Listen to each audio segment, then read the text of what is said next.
y particularmente en esta conferencia. Les agradezco otra vez la invitación y el que estén esta vez con nosotros de nueva cuenta. El tema para esta tarde, hermanos, que se me ha encomendado es el poder del ejemplo. Pensar en el ejemplo, hermanos, es pensar en algo que nos puede servir bien para imitar o bien para evitar. Todo depende de la naturaleza del ejemplo. Todo depende del tipo de ejemplo que tengamos. Si el ejemplo es bueno, es imitable. Si el ejemplo es malo, es para evitarlo. Y cuando pensamos en algún modelo que tengamos, algún ejemplo en la Biblia que tengamos que nos pueda describir un patrón que nos dé pauta para vivir, para tener un estilo de vida agradable conforme a la voluntad de Dios, pues aparte del Señor Jesucristo en el Nuevo Testamento, tenemos a el apóstol Pablo. Y el apóstol Pablo en repetidas ocasiones, por mencionar dos, en la primera carta a los Corintios, en el capítulo 4, verso 16, y en el capítulo 11, versículo 1, dice que lo imiten a él. En el capítulo 4, verso 16, él se presenta como un padre para los corintios y les dice, os ruego que me imitéis. En el capítulo 11, en el versículo 1, dice, sed pues imitadores de mí, así como yo de Cristo. Y cuando leemos la vida y el trabajo del apóstol Pablo por todas las cartas que él escribió, sin duda alguna, hermanos, sin duda alguna, todos aplaudimos de pie, metafóricamente, claro, todos aplaudimos de pie su excelente obra, porque reconocemos el carácter, su trabajo, su dedicación en la obra de nuestro Dios. Por eso se le concedió que él pudiera decir, sed imitadores de mí, así como yo de Cristo. Imítenme a mí. Lo mismo le dijo a los filipenses, lo mismo vamos a leer ahorita en la primera carta a los tesalonicenses. Pero de terminar de aplaudir y reconocer satisfactoriamente la vida y obra del apóstol Pablo, surge una pregunta, nace una pregunta obligada. Sí, es verdad. Si todos fueran como el apóstol Pablo, si todos fuéramos como el apóstol Pablo, ¿qué tipo de iglesia habría en la congregación donde estamos y en la iglesia en este siglo XXI? Pues todos tenemos muy buenas opiniones al respecto, pero la pregunta es, ¿y si todos fueran como yo? Si cada quien se hiciera esa pregunta, si cada quien se hiciera esa pregunta y dijera, ok, la congregación, si todos fueran como yo, si todos trabajaran como yo, se condujeran como yo, vivieran como yo, tuvieran la responsabilidad que yo tengo en la obra del Señor, ¿cómo sería la iglesia?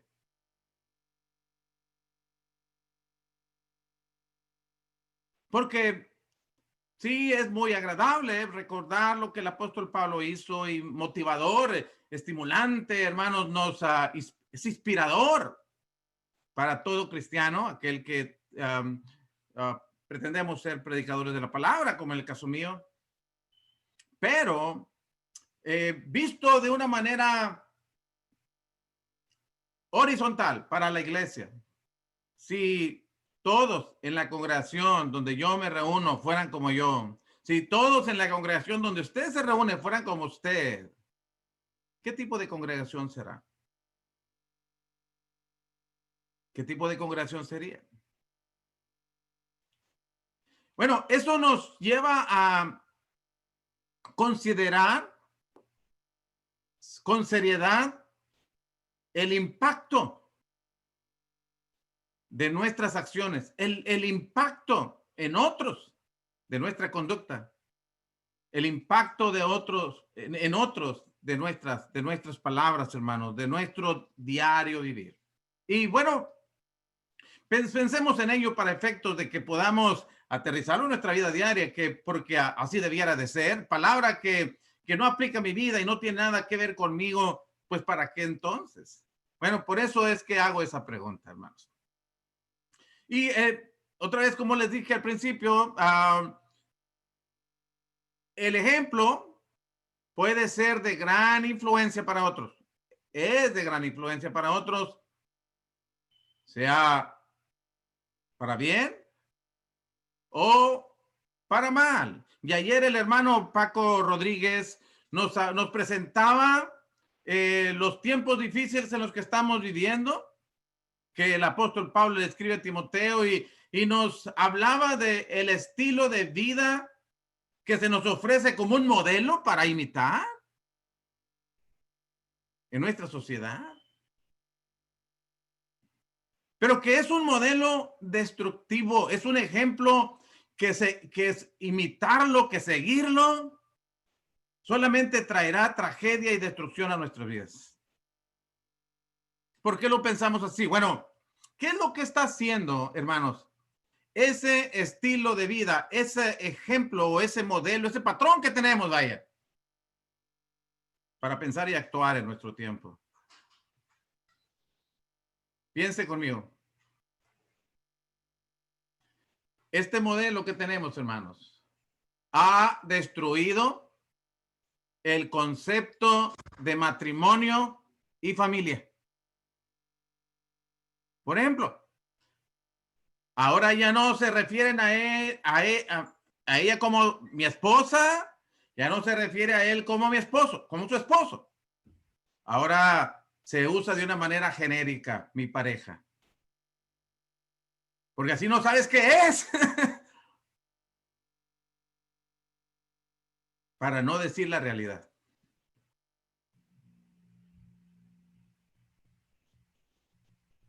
¿Ven cómo se usan eso que se conoce como eufemismos?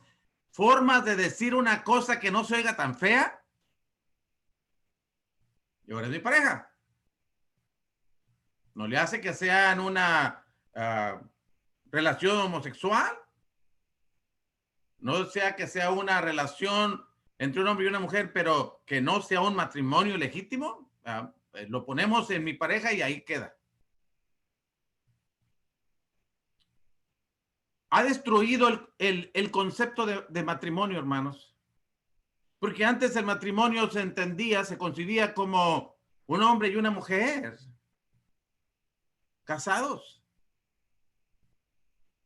Pero ahora eso ya no es matrimonio como exclusivo en el pensamiento ni en las leyes. Ahora puede ser un hombre con un hombre. Ahora puede ser una mujer con una mujer. ¿Ve cómo se está destruyendo desde su concepción y sus leyes y su práctica? El núcleo de la sociedad. Ahora, hermanos, tan tóxico es esto, tan agresivo es esto, tan destructor es esto, que ahora te tienes que esperar hasta que la persona sea mayor de edad para que pueda decidir él o ella quién es. ¿Es? Bueno, ¿tú eres hombre o eres mujer? Bueno, la respuesta es, todavía no llego a mi mayoría de edad para elegir por mí mismo qué soy. Por favor. Si con mirarse uno en un espejo, hombre, uno puede saber exactamente quién es. Bueno, pero estamos en esos puntos. Hermanos, estamos hablando de ejemplos. Estamos hablando de la influencia de este estilo de vida que se nos presenta como un ejemplo para imitar, como ahora estilos de vida alternativos, una opción más. Y hemos llegado al punto, hermanos, que nos hemos perdido la capacidad de asombro. Hemos llegado tan lejos que ya nada nos sorprende. Ya, ¿qué estás diciendo? Que, oh, no, eso, acostúmbrate, porque eso será así. No, hermanos,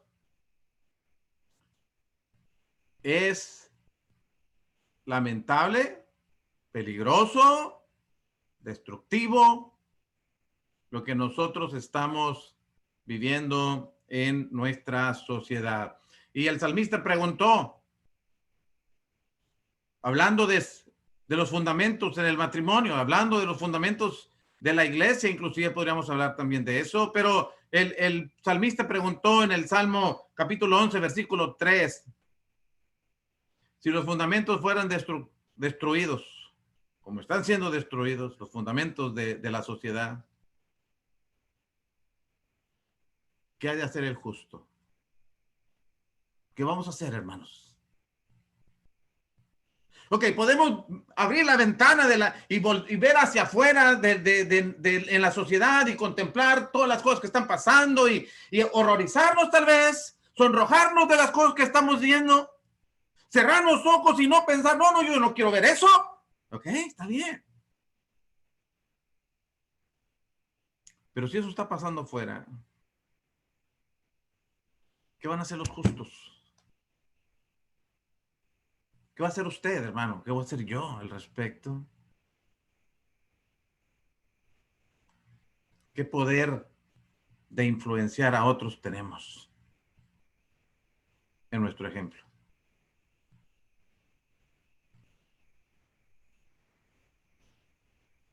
Porque no es ocultarnos. Bueno, recuerdo mucho Jeremías cuando lloraba por lo que estaba viviendo en Jerusalén, la situación que prevalecía y las consecuencias que se avecinaban y el pueblo se resistía a cambiar y ya les propuso una y otra vez que Dios puede cambiarlos, pero ellos no quieren.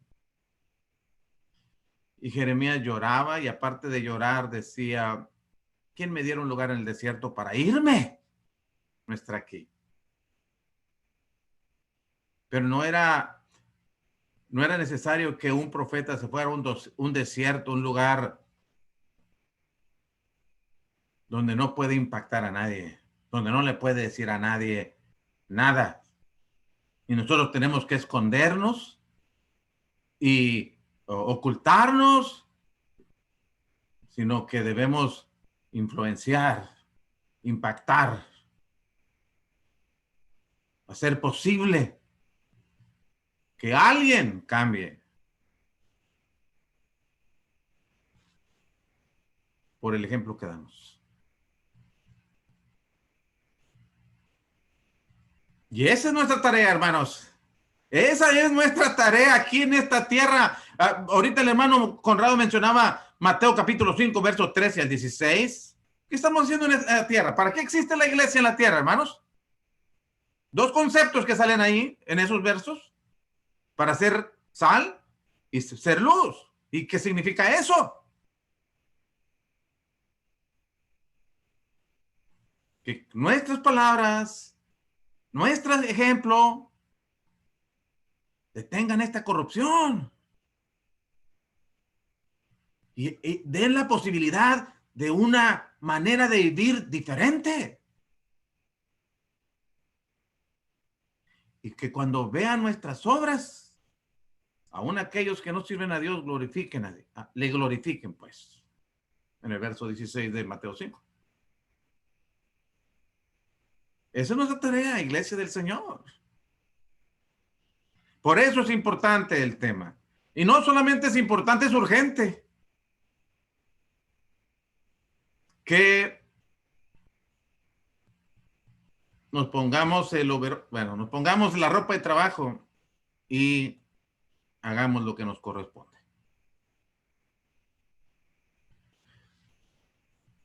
Encontramos en la Biblia una iglesia ejemplar porque tuvo buenos modelos para imitar.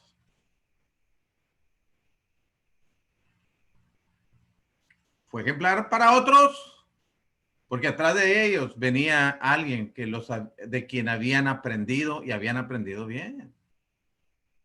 Vaya conmigo primero a los Tesalonicenses capítulo 1 y en el versículo 7, por ejemplo, donde el apóstol Pablo, es una iglesia, hermanos, que cuando el apóstol Pablo cruzó el continente europeo llevando la palabra de Dios y pasa por Filipos, establece la iglesia y luego va más adelante y luego llega a Tesalónica y empieza a evangelizar la ciudad de Tesalónica. Y según lo que leemos aquí, fueron muy pocas semanas las que el apóstol Pablo estuvo allí en esa congregación, en esa ciudad, vaya, y el tiempo que ocupó trabajando ahí. Según lo que usted puede leer en Hechos capítulo 17, donde está cómo fue establecida la iglesia, del versículo 1 al versículo 10. Y los primeros versículos nos dicen que el apóstol Pablo discutió con los judíos por unos 3 sábados. Si vamos a hablar de 3 sábados, estamos hablando de 3 semanas. Estuvo trabajando con ellos. Y el trabajo fue más exitoso del lado de los griegos, porque dice que muchos creyeron de entre los griegos. Y mujeres nobles, hombres nobles o mujeres nobles no pocas. Bueno, logró en muy poco tiempo establecer esa congregación. Los judíos que habían venido persiguiéndole y habían estado tratando de impedir el progreso del evangelio, buscaron a Pablo y a Silas que habían llegado allí y no los encuentran, pero toman a Jasón y a otros cristianos y los llevan a las autoridades y los acusan, iglesia del Señor. Ahorita vamos a hablar de eso, pero los acusan con una acusación que honra el nombre de Dios y aquellos que son acusados de ello. Usted lee Hechos capítulo 17, versículo 6, la última parte del texto, y dicen, estos que trastornan el mundo entero también han venido acá. ¿Qué dijo? Sí, que estos que trastornan el mundo entero también han venido acá. Que Dios nos bendiga. Que Dios nos bendiga para que cuando se hable de nosotros acusándonos, nos acusen de eso.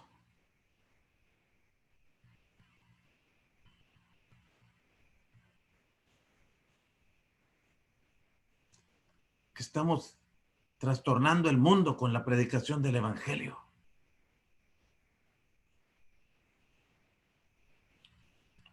Bueno, después el apóstol Pablo deja Tesalónica, no pueden estar ahí, y no de una manera cobarde, sino porque no es posible estar ahí, continuar el trabajo de evangelizar y edificar la iglesia.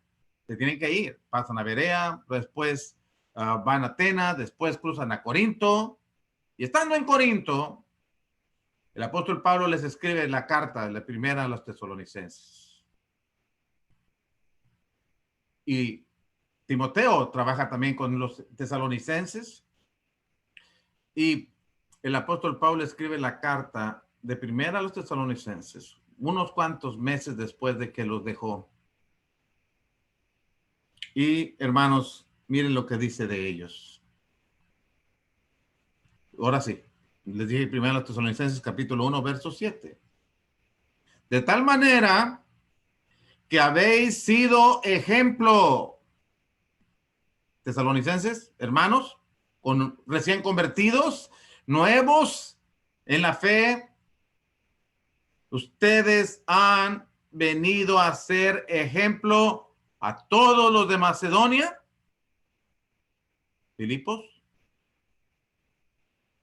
por ejemplo, y Acaya, Corinto, por ejemplo, que han creído. ¿Qué se dice de ellos?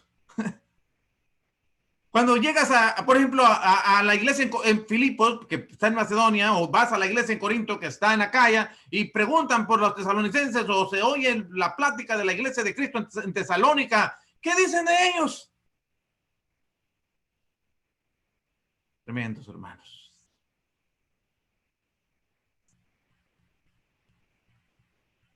buenos hermanos, trabajadores. Mire lo que se exalta, las tres virtudes más grandes en el cristianismo: el amor, la esperanza y la fe. Se podía notar en la iglesia en Tesalónica. El apóstol Pablo dice: acordándonos, versículo 3 del capítulo 1, acordándonos sin cesar delante de Dios y Padre nuestro de la obra de vuestra fe. No era una fe que solamente decían tener. No, no, no, era evidente. ¿Cómo? Por las obras. Del trabajo de vuestro amor. No solamente digo que te amo, no solamente digo que amo a Dios, no solamente digo que amo al perdido, estoy diciendo que estoy trabajando por ellos.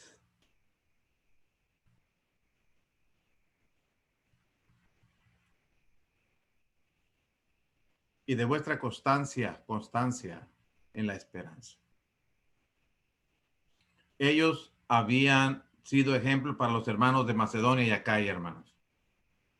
Pero la pregunta aquí, por causas del tema, el poder del ejemplo, ellos pudieron, con su ejemplo, pudieron contagiar, estimular a las iglesias de alrededor. Pero ellos habían tenido buenos maestros, buenos ejemplos para imitar. Versículo 6 del capítulo 1. Y vosotros vinisteis a ser imitadores de nosotros. ¿Quiénes son nosotros? Pues particularmente Pablo y Silas, aunque también Timoteo, porque también trabajó ahí. De nosotros. Y del Señor, hablando del Señor Jesucristo. Oh, ok. Entonces, ellos habían tenido buenos ejemplos. Dicen, hermanos, en el asunto del liderazgo, dicen que para ser un buen líder, es decir, para guiar a otros, en este caso, a Dios, para guiar a otros al cielo, primero tienes que ser un buen seguidor. Si no eres un buen seguidor, no podrás ser un buen líder. Y en este caso particular, tienes que ser un buen seguidor de Jesucristo. Por eso Pablo dijo: imítenme a mí, así como yo imito a Cristo. Entonces, ¿qué es lo que estamos diciendo? Que para poder influenciar en los demás, tenemos que ser influenciados por Cristo. Dejemos que Él nos enseñe y otros siervos fieles nos enseñen a hacer las cosas de Dios. ¿En qué cosas? Bueno, podemos pensar en varias cosas. Mis hermanos, el ejemplo se puede delegar. La influencia puede impactar en las vidas de otras personas. Mire, si lo miráramos desde el punto de vista de la familia, por ejemplo, desde el punto de vista de la familia, tenemos que le gusta, según Timoteo, capítulo 1, versículo 5, Loida, la abuela, Eunice, la madre, Timoteo, el nieto o el hijo. Y dice Pablo, la fe no fingida que tienes tú, Timoteo, estuvo antes en tu abuela, Loida, y también estuvo en tu madre, Eunice, y estoy seguro que también en ti. Oh, tarea grande, nosotros que somos padres de familia, para que podamos dar el ejemplo de una fe no fingida. Que ellos puedan ver. Dicen que nuestra sociedad, hermanos, oye con los ojos. ¿Cómo es eso? no es tanto, no ponen tanto énfasis en lo que oyen, sino en lo que ven.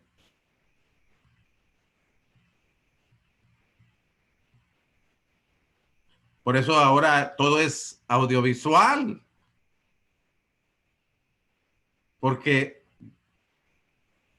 estarte oyendo 40 minutos es pesado, pero si pones algo que yo puedas también estar viendo, eh, a- a- en- re- recibo mayor información y además me haces estar más atento. Bueno, el caso mío, yo no puse el PowerPoint, pero lo que quiero decir es que somos más de ver visuales que auditivos. Pero en el caso de los ejemplos que podemos poner aquí, hermanos, vamos a ver algunos 3 ejemplos rápidamente, no creo que vaya a tardar mucho tiempo. Un ejemplo, primer ejemplo que encontramos en Primera los Tesalonicenses, que los tesalonicenses tuvieron de Pablo y del Señor Jesucristo. Y en el versículo 6 dice una de las cosas que quiero mencionar. Dice, y vosotros viniste a ser imitadores de nosotros y del Señor Jesucristo. ¿Cómo es esto? Bueno, dice Pablo, recibiendo la palabra en medio de gran tribulación. Y miren con qué actitud, hermanos. Con gozo del Espíritu Santo. Porque cuando usted lee Hechos capítulo 17, versículos del 1 a 10, usted ve que la iglesia cuando empezó ahí en Tesalónica no fue en una tranquilidad, hermanos, sino que fue una situación muy comprometedora. De hecho, en el capítulo 2, en el versículo 14 de Primera Tesalonicenses, dice, porque vosotros, hermanos, vinisteis a ser imitadores de las iglesias de Dios en Cristo Jesús, que están en Judea, pues habéis padecido de los de vuestra propia nación las mismas cosas que ellos padecieron de los judíos. Y ya nos presenta cuáles cosas. Pero lo que estamos viendo es, estaban sirviendo a Dios con gozo del Espíritu Santo en medio de gran tribulación. Y si nosotros aprendemos del Señor Jesucristo, leemos Juan capítulo 16, verso 33, cuando el Señor Jesucristo, la noche que va a ser tomado prisionero,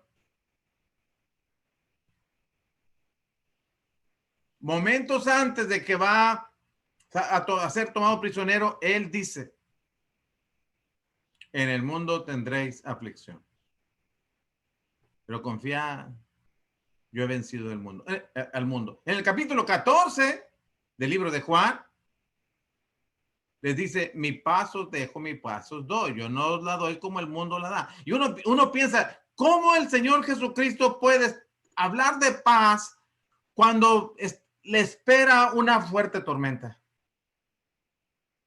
Cuando ya viene Judas con la guardia para tomarlo prisionero y no dormir toda aquella noche y esperar a como a las 9 de la mañana del día siguiente para ser crucificado después de ser maltratado y morir por ahí de las 3 de la tarde y estar hablando de paz.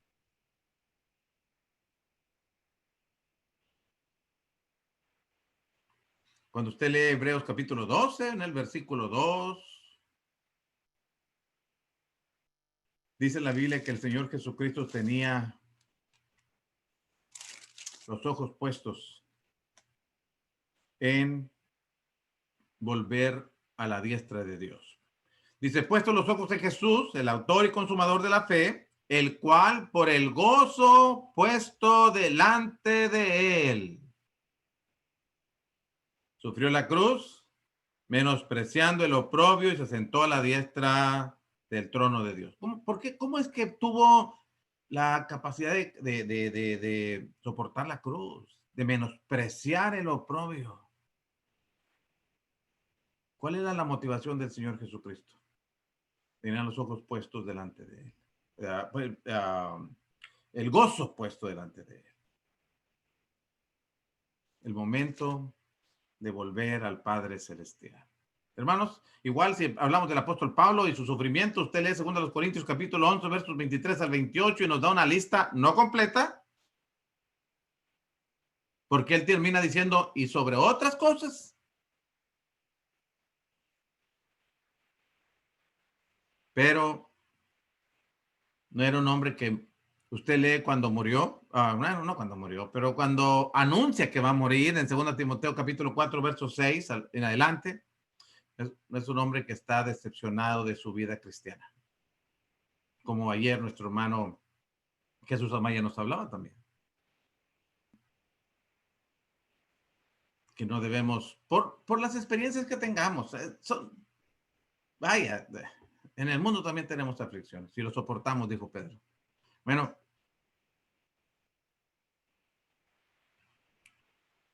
pero Pablo sufría con gozo. Leemos Colosenses 1:24, por ejemplo, y él dice, me gozo en lo que padezco. Y lo menciono eso, hermanos, bueno, primero porque lo dice aquí las escrituras, pero segundo, porque este año ha sido un año de, apenas estamos en una pandemia y luego vienen huracanes por todas partes y vemos nuestra gente en la parte del sureste de México, sus sufrimientos y en otros países y hermanos muriendo. Y bueno, fidelidad, ejemplo de fidelidad en la tribulación. Necesitamos hermanos y hermanas que den ejemplo de fidelidad, no obstante las circunstancias. Pero otro ejemplo también que vemos aquí en 1 Tesalonicenses capítulo 1, en el versículo 8, la Biblia nos presenta el ejemplo de la obra de evangelizar este mundo, la obra misionera. Dice el apóstol Pablo en 1 Tesalonicenses capítulo 1, verso 8, porque partiendo de vosotros ha sido divulgada la palabra del Señor. En eso eran ejemplo. Porque partiendo de vosotros ha sido divulgada la palabra del Señor, no solo en Macedonia y Acaya, sino que también en todo lugar vuestra fe en Dios se ha extendido, de modo que nosotros no tenemos necesidad de hablar nada. Habían entendido lo que el Señor Jesucristo les había dicho a sus apóstoles antes de ascender a los cielos. Y la iglesia en Jerusalén entendió perfectamente y llevó el evangelio por toda Jerusalén. Hechos capítulo 5, versos 28 y 29. Y luego se extendieron para Judea y Samaria, usted lo ve. Y luego hasta lo último de la tierra. Y estamos en Hechos 17:6, donde se está acusando a la iglesia que había llenado toda Jerusalén de vuestra doctrina. Bueno, no. Eso dijeron Hechos 5, 28 y 29. Aquí, estos que trastornan el mundo entero, también han venido acá. Bueno, 3 razones por qué debemos predicar el evangelio. Una, porque es un mandamiento de arriba. Mateo capítulo 28, verso 18 al 20. Toda potestad me ha sido dada en los cielos y en la tierra. Por tanto, porque yo tengo toda la autoridad, dice Cristo, y vayan y hagan discípulos a todas las naciones, bautizándolos en el nombre del Padre, del Hijo y del Espíritu Santo, enseñándoles que guarden todas las cosas que yo os he mandado. Yo estoy con vosotros todos los días hasta el fin del mundo. El punto es, vayan y hagan discípulos. Mandamiento de arriba. Segunda razón, un llamado de afuera. ¿Cómo es que el apóstol Pablo cómo es que fue motivado el apóstol Pablo a cruzar el continente europeo y llevar el evangelio a esos lugares? Porque en Hechos capítulo 16, en el versículo 9, él tuvo una visión. dice la escritura que un varón macedonio estaba en pie rogándole y diciendo, pasa a Macedonia y ayúdanos. ¿Cuánta gente, hermanos, está necesitando de nuestra ayuda y está solicitando nuestra ayuda? Hay gente que quiere conocer la palabra de Dios. No todos los que están en los grupos religiosos son deshonestos, no son sinceros en su fe, simplemente es lo que creen, no han oído otra cosa. Pero eso evidencia que hay gente que quiere conocer de Dios. Pasa a Macedonia y ayúdanos. Y cuando llegó a Filipos, hermanos, encontró la iglesia de sus amores, a los cuales les dice, amados hermanos, gozo y corona mía. Y a los hermanos en Tesalónica también les dice, con esas mismas palabras, ¿cuál es mi gozo, mi corona? No lo son vosotros, porque él había encontrado el placer de evangelizar aún el continente europeo y había llevado el evangelio para la salvación de las almas. Entonces tenemos un llamado de arriba, un mandamiento de arriba, un llamado de afuera y también, hermanos, un ruego de abajo. Yo digo abajo nomás por no decir, pero un ruego de abajo. ¿Eso dónde está? Bueno, ¿usted recuerda cuando la conversación de el rico y Lázaro? El rico y Abraham. Y quiere que Lázaro venga y moje su dedo y lo traiga a su boca porque está atormentado. Y Abraham le dice, no, no se puede. Y cómo dice en el verbo, cómo empieza, cuáles son las palabras con las que empieza Lucas 16:27. Entonces, son significativas esas palabras, hermanos. Y súper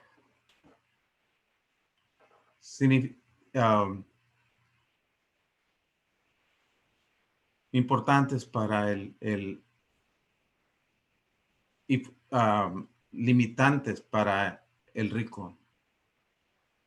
Porque Abraham le acaba de decir, no se puede. No podemos ir para allá. Ustedes no pueden venir para acá. No se puede. Entonces, tú no me puedes ayudar a mí. Ayúdale a la familia que tengo en la tierra. Manda a Lázaro a la casa de mis padres porque tengo 5 hermanos para que no vengan a este lugar de tormento. Ruego, hermanos, de alguien que no obedeció el evangelio y murió. Y desea que los que tenemos ese poder, no solamente el ejemplo, pero el poder de salvación, lo compartamos. Y tenemos el ejemplo de la iglesia en Tesalónica, que aprendió de la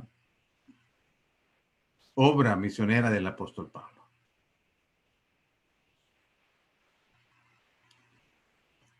Estamos haciendo ese trabajo, hermanos, de salvar a otros. Pero una tercera cosa es el poder de el ejemplo en la conducta, en el comportamiento, en mi manera de vivir, de conducirme, de hablar, de interactuar, de relacionarme con los demás, de dirigirme a ellos. Y todo el capítulo 2 de Primera a los Tesalonicenses, el apóstol Pablo nos presenta su manera de conducirse y es tan confiable en las palabras de él, es tan cierto lo que está diciendo, que él dice, Dios y ustedes, hermanos, son testigos. Primera a los Tesalonicenses, capítulo 2, versículo 10. Dice, vosotros sois testigos y Dios también de cuán santa, justa e irreprensiblemente nos hemos comportado o nos comportamos con vosotros los creyentes. Santa, justa e irreprensibles. No, es una vara muy alta, hermanos.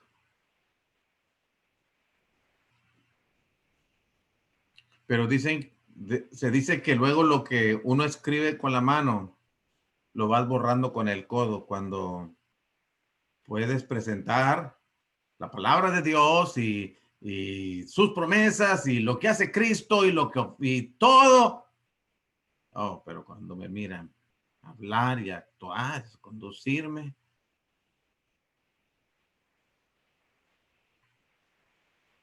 derrumbé todo lo que había levantado.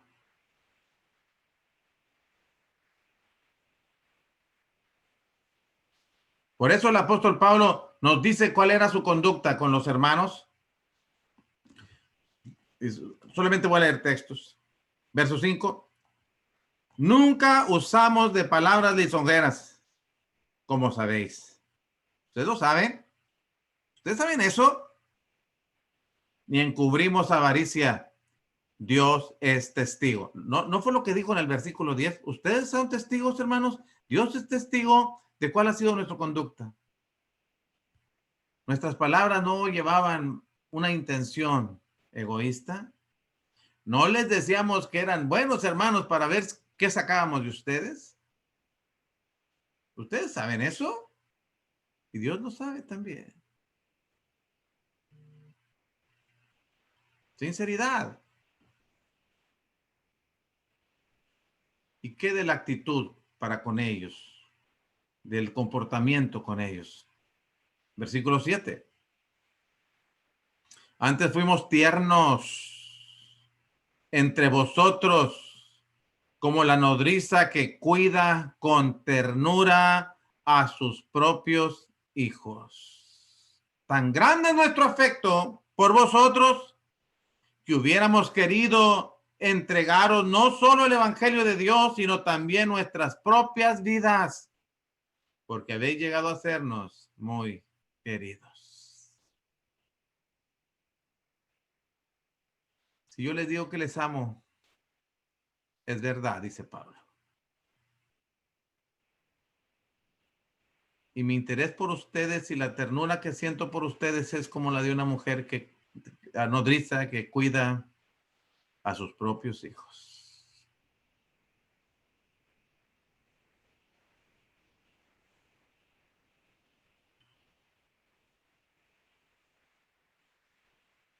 Pero también los exhortábamos y los consolábamos como un padre en el versículo 11.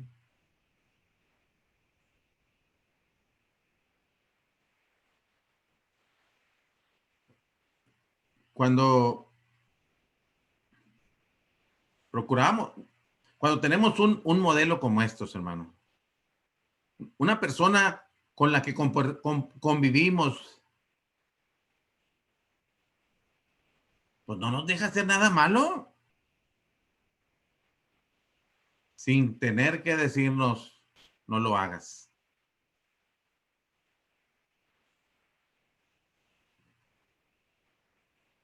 ¿No te da chance?